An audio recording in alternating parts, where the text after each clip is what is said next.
adım Jasmin. Yenişehir'den sizge selamlar. Nisan balalar günü hayırlı olsun.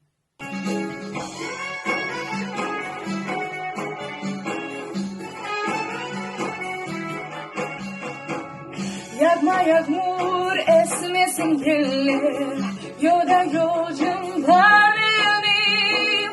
Yağma yağmur esmesin yeller, yolda yolcum var benim. Şu güzeller arasında nasıl yarim var benim.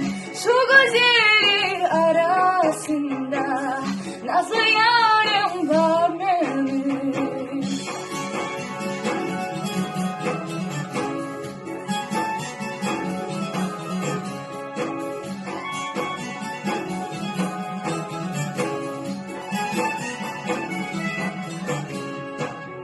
Elimdeki materyalin olmalıdır, olmalı. Elimdeki materyalin olmalıdır, olmalı.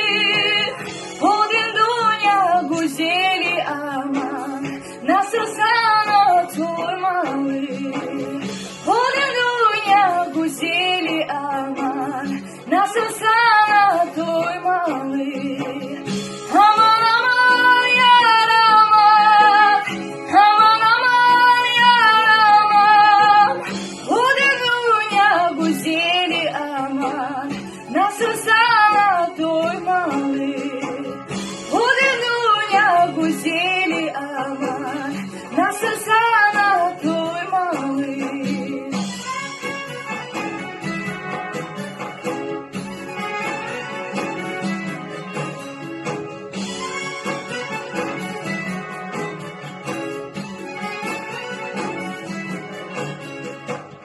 Mana yabluk bağışlasa, çevre çevre